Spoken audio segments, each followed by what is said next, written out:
Hi guys, welcome to this week's recipe. Today I'm making a praline paste, which is widely used across many of the patisserie items that we can find in French desserts. So I'm starting by making a basic caramel, and I usually do this with just sugar, but if you add water around the edges, this prevents crystallization.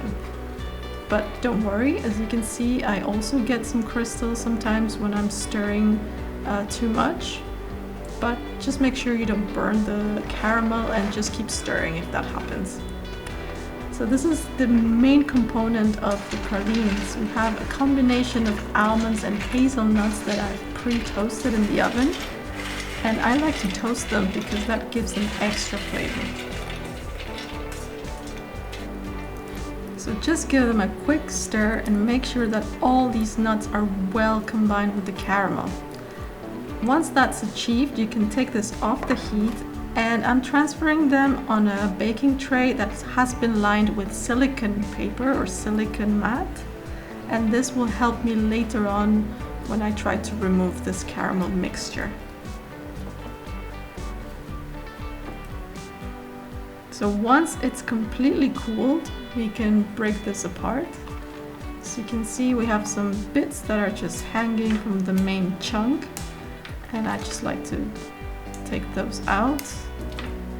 And then I'm left with this huge nut brittle that I have to break by hand. So we really want small chunks because we're gonna put this in the food processor.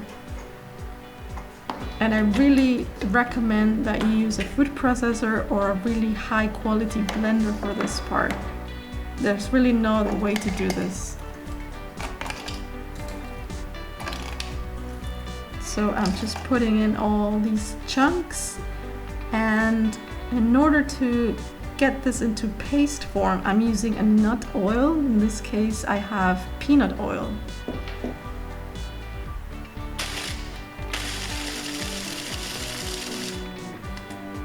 So I start by adding 1 teaspoon, and I check the consistency, and this is obviously not a paste, so I just keep on doing this process until you achieve a smooth paste.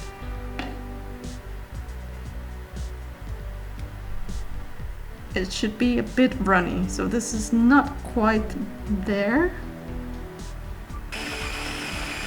But finally, this is the consistency that you want to achieve. It should be slightly runny,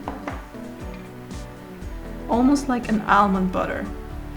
And essentially this is what that is. It's a sort of nutty butter, but elevated with that caramel, and it's a great base for many French desserts. And I will be using this exact recipe in future videos, so make sure to stay tuned. And again, I hope you found this useful, and I'll see you next time.